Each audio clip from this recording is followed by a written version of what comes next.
کہا مہمان خواتین اس کے پیچھے تھیں۔ کبرا آیا اور مجھے ان عورتوں سے ذرا پرے ہٹا کر بولا، استاد تم ہمیں بالکل ہی بھول گئے نا؟ آخر ادھر بڑا گپلا سننے میں آ رہا ہے۔ کیسا گپلا؟ کسی اور مجیدن کو کسی کے پاس بیچ دیا ہوگا تم نے؟ نہیں یار، وہ دھندا میں نے چھوڑ دیا ہے، ایک دم کنجروں والا دھندا تھا وہ۔ میں یہ کہہ رہا تھا کہ اس ماجدہ کو کیوں تم نے مجبور کیا کہ وہ ہیرے آہو کو واپس کر دے؟ ہاتھ آیا مال کیوں چھوڑ دیا تم نے؟ مجھے دے دیا ہوتا، میں سنبھال لیتا۔ یار اس ماجدہ سے میری ملاقات ہو تو میں بتاؤں کہ اس نے کیا کیا ہے۔ کل سے وہ رہا ہو چکی ہے مگر مجھے ابھی تک نہیں ملی۔ دیکھ وہ تینوں مجھے معلوم ہے کہاں ٹھہری ہیں۔ ادھر سمنا آباد میں لڑکیوں کا ایک ہاسٹل دارالنساء ہے، وہ اس میں جا ٹھہری تھیں۔ ماجدہ نے اپنا پتہ میرے کان میں بتایا تھا۔ اس کو رہا کروانے کے لیے میں جیل گیا تھا اس ڈرائیور کو لے کر۔ آہو بھی ہمارے ساتھ تھا، اسی نے ماجدہ کو چھڑایا ہے۔ وہ ہیرے اس نے کب واپس کیے؟ وہ اس نے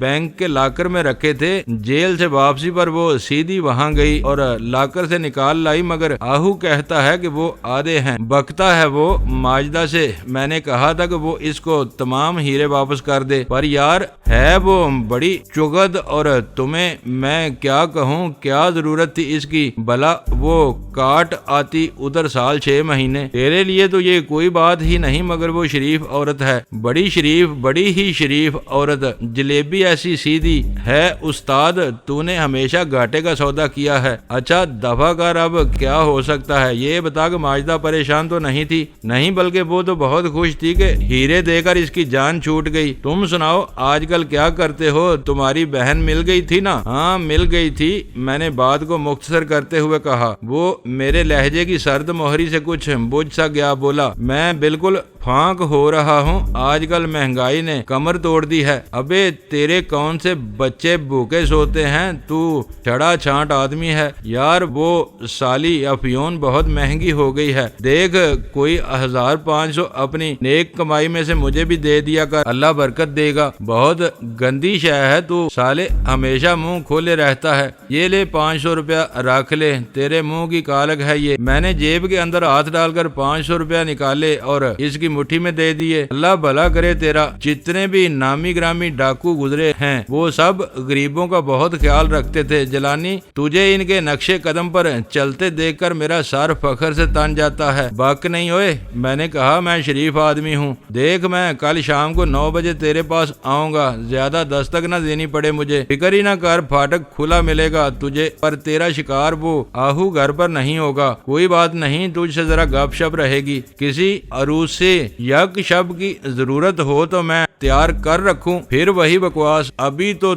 کہہ رہا تھا کہ یہ کنجروں والا دھندا ہے تو صحیح، پر تیری خدمت تو میرا فرض ہے۔ اور یہ عروس یک شب کا لفظ تو نے کہاں سے سیکھا ہے؟ ادھر ایک شاعر ہتھے چڑھ گیا تھا، اس کی کتاب کی ریالٹی اسے ملی تھی 10,000 روپے، وہ اسی چکر میں گوا گیا۔ میرے ہاں رہ کر بڑی شراب پیتا تھا وہ، پر بھئی شاعر بھی وہ بہت اچھا ہے، وہ ایسی شاعری چھوڑتا ہے کہ بس آگ لگا دیتا ہے۔ کبرا کی زبان کینچی کی طرح چلتی تھی، وہ اب بھی بہت پہلے جیسا تھا، نٹ کھٹ گرا کٹ۔ چل کبرا، اب انہیں ذرا جناب باغ بھی دکھا لاتے ہیں اور چڑیا گھر بھی، اسے بھی وہیں کسی پنجرے میں بند کروا دیں خانم اس کبرا کو، لوگ اسے دیکھ کر خوش ہوا کریں گے۔ سربری کھلکھلا کر ہنس دی، بولی مجھے یہی کرنا پڑے گا ایک دن، مگر وہاں اسے افیون کون دے گا؟ 10ویں دن یہ مر جائے گا۔ یہ کہہ کر وہ میرے قریب سے گزرتی ہوئی سرگوشی کرتے ہوئے بولی کل رات 9 بجے میں آپ کا انتظار کروں گی۔ یہ کہہ کر وہ عورتوں کے ساتھ چلتی ہوئی باغ سے نکل گئی۔ میں کوئی 10 منٹ تک وہیں سائے میں بیٹھا سوچتا رہا، اور پھر میں نے سوچا کہ رات مجھے ڈھلوں صاحب کے ہاں گزار لینی چاہیے۔ عین ممکن ہے کہ انہیں سرکاری ذریعوں سے بنڈاری کے متعلق یا میرے متعلق کوئی بات معلوم ہو چکی ہو۔ میں جب باغ سے باہر نکلا تو اس وقت تک سربری خانم واپس جا چکی تھی۔ میں ایک ٹیکسی میں بیٹھا اور اسی وقت ڈھلوں صاحب کے گاؤں کی طرف چل دیا۔ ٹیکسی والا 50 روپے طلب کر رہا تھا۔ میں نے کہا دے دوں گا بابا، میں اس گھڑی بلا مول تول کہاں کر سکتا تھا، میں تو اپنی منزل کی سمتیں ہی بھول چکا تھا۔ میرا حال اس وحشی ایسا تھا جس کی آنکھوں میں تیر پرو دیے گئے ہوں۔ حیرت مجھے ماجدہ کی تیز روی پر تھی۔ وہ پولیس کے ہتھے چڑھ بھی گئی مگر پھر بھی بلیدان دے کر چھوٹ بھی گئی، اور وہ بھی آہو کے ذریعے، جسے اس نے ان ہیروں میں سے آدھے واپس کر دیے جو اس نے آہو کے گھر سے چرائے تھے۔ یہ سب کچھ اس نے کیسے کر لیا ہوگا؟ ماجدہ کا خیال آتے ہی میں نے ٹیکسی کا رخ سمنا آباد کی طرف موڑ لیا۔ ڈھلوں صاحب کے گاؤں چوگوٹ جانے کے لیے ابھی میرے پاس بڑا وقت تھا۔ دارالنساء کی عمارت میں نے جلد ہی ڈھونڈ لی۔ معلوم یہ ہوا کہ وہ ملازمت پیشہ خواتین کی ایک نجی اقامت گاہ ہے۔ چوکیدار کے ذریعے میں نے اندر معلوم کروایا تو پتہ چلا کہ ماجدہ نام کی خاتون وہاں 16 نمبر کمرے میں مقیم ہے۔ اس کے لیے میرا پیغام سن کر چوکیدار ایک دم اکڑ گیا، بولا، خان جی یہاں باہر کا کوئی آدمی کڑیوں سے نہیں مل سکتا۔ کوئی رشتہ دار ہے وہ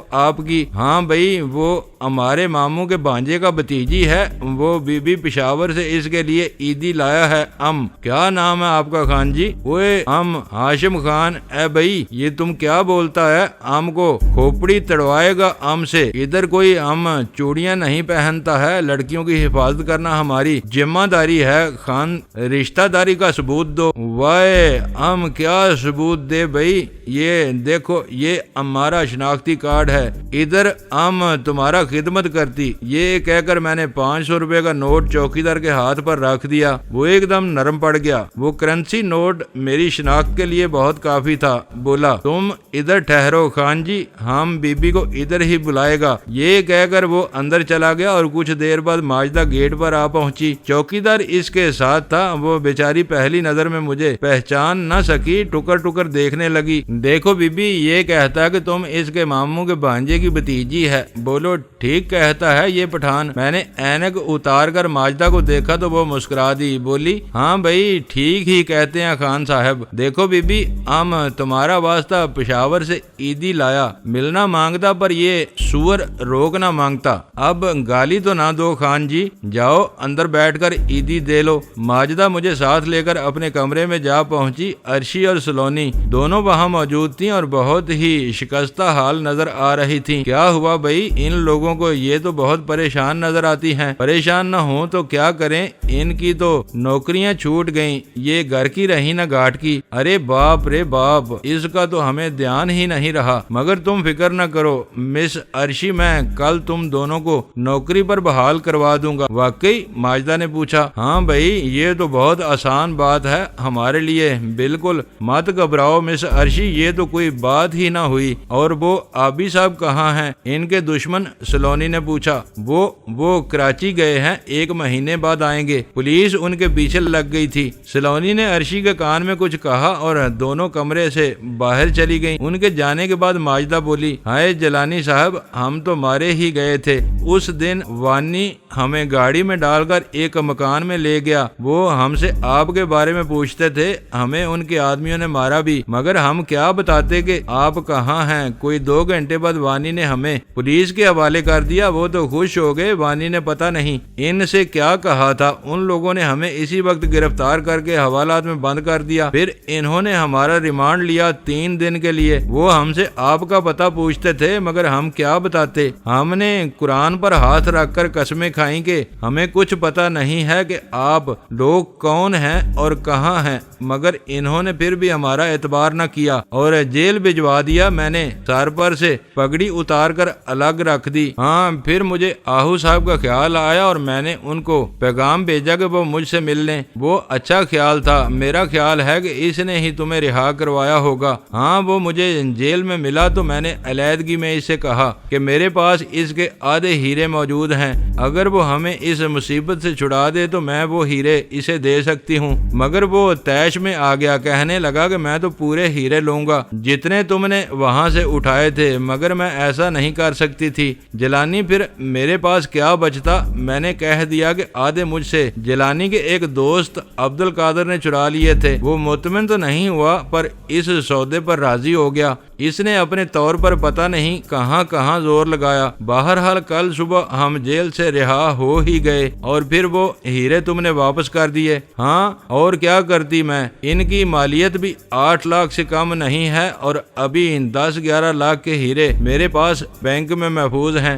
دیکھو ماجدہ، میری مانو تو یہاں کوئی ڈھنگ کا مکان لے کر تم اطمینان سے زندگی بسر کر سکتی ہو۔ میں تو یہی سوچ رہی تھی، مگر درمیان میں یہ مصیبت آ پڑی۔ اب تو میں یہ شہر ہی چھوڑ رہی ہوں، 2-4 روز میں اسلام آباد چلی جاؤں گی۔ ہاں، یہ زیادہ بہتر ہے، کوئی ڈھنگ کا مکان اور ڈھنگ کا آدمی ڈھونڈ لو، اس طرح تم کبھی چین نہ لے سکو گی۔ یہ ہیرے تمہارے بہت کام آ سکتے ہیں، مگر آپ کا ڈالا ہوا وہ پیچ مجھے بہت مہنگا پڑا ہے جیلانی۔ میں گرفتار نہ ہوتی تو آہو کو کبھی پھوٹی کوڑی نہ دیتی، اور یہ سارا قصور آپ کا ہے، اس کی ذمہ داری آپ پر آتی ہے۔ وہ بہت سنجیدہ ہو گئی تھی اور بڑے باری برکم لہجے میں بات کر رہی تھی، ایسے میں اس کی آنکھوں میں عجیب سی چمک ابھر آئی تھی، سفیدی نمایاں ہونے سے سیاہی ماند پڑنے لگی تھی۔ قدرے توقف کے بعد بولی، اگر ان 4-5 دنوں تک آپ ان کی نوکری بحال نہ کروا سکے، اور مجھے امید بھی نہیں ہے، تو میں انہیں اپنے ساتھ اسلام آباد لے جاؤں گی۔ ایسی 10-20 لڑکیوں کا بوجھ میں آسانی سے برداشت کر سکتی ہوں، کیوں نہیں؟ بڑی رقم ہے آپ کے پاس۔ اس نے میرے تند کو محسوس کر لیا، دم بدم اس کا پارا اوپر چڑھ رہا تھا۔ بڑے زہریلے انداز میں بولی، ہاں، اور یہ آپ کی مہربانی کا نتیجہ نہیں ہے، مجھے یہ سب کچھ اچانک ہی مل گیا تھا۔ اب میں اس میں سے 1 پائی بھی کسی ایرے گہرے کو نہیں دوں گی۔ یہ بات مجھے کیوں سنا رہی ہیں آپ؟ میں نے آپ سے رقم تو نہیں مانگی، یہ بات آپ کے لیے بھی ہے۔ اس دن ہی میں نے آپ کو اتنی بڑی رقم دے دی تھی، وہ بھی میں نے نہیں مانگی تھی، میں سمجھی تھی کہ آپ میرے ہیں۔ اب کیا نتیجہ اخذ کیا ہے آپ نے؟ اب آپ کسی کے بھی نہیں جیلانی صاحب، آپ کو بہن کی محبت نے ذہنی طور پر مفلوج کر دیا ہے، اور قلبی طور پر بھی۔ آپ ٹھیک کہتی ہیں ماجدہ، پھر بھی کوئی تو ہے جس کی محبت میرے دل میں ہے۔ آپ کو یہاں کا پتہ کس نے دیا ہے؟ یہ بس کسی نہ کسی طرح مل ہی گیا۔ میں آپ کے بارے میں بہت فکر مند تھا ماجدہ، جب ہی آپ نے لوٹ کر یہ تک نہیں دیکھا کہ آپ کے پیچھے ان 3 بے بس عورتوں پر کیا بیتی۔ یہ مردانگی ہے آپ کی، مجھے افسوس ہے، مگر میرے بس میں کچھ بھی نہیں تھا، ہم خود ایک مصیبت میں پھنس گئے تھے۔ جی ہاں، اب ہم آزاد ہوئی ہیں تو آپ کی وہ مصیبت بھی ختم ہو گئی۔ نہیں جیلانی صاحب، آپ برائے کرم اب کبھی میرے پیچھے نہیں آئیں گے۔ میں آپ کو خوش آمدید نہ کہہ سکوں گی، آپ چاہیں ناراض ہوں یا راضی، میرا آپ کا حساب ختم ہو چکا ہے۔ آپ ٹھیک کہتی ہیں، مجھے یہاں واقعی نہیں آنا چاہیے تھا۔ یہ کہہ کر میں نے پگڑی سر پر رکھی اور سگریٹ سلگا کر اس کے گہرے گہرے کش لیتا ہوا اس عمارت سے باہر آ گیا۔ ماجدہ نے مجھ سے سارے ہی تعلق توڑ لیے تھے، اس نے مجھے خدا حافظ بھی کیا، بس اس کے رگوں پہ میں سرایت، بیزاری اور نفرت ایک دم ابل پڑی۔ میں سڑک پر پہنچا تو وہ ٹیکسی والا ابھی تک سامنے کھڑا تھا، اور میں بھول ہی گیا تھا کہ اسے میں نے چوگوٹ جانے کے لیے ساتھ لیا تھا۔ چل بھائی، اب تو مجھے سیدھا چوگوٹ لے چل پتوں کی طرف۔ وہ بیچارہ حکم کا بندہ انجن کی گرمی میں جھلستا ہوا اسی وقت چوگوٹ کی طرف چل دیا۔ وہ علاقہ اس کا دیکھا بالا تھا۔ دوستو، ویڈیو کو لائک ضرور کر دیا کریں۔ ISI پاک آرمی زندہ باد، پاکستان پائندہ باد۔ معزز ناظرین، اپنا خیال رکھیے گا اور اپنے اس چینل کا بھی شکریہ۔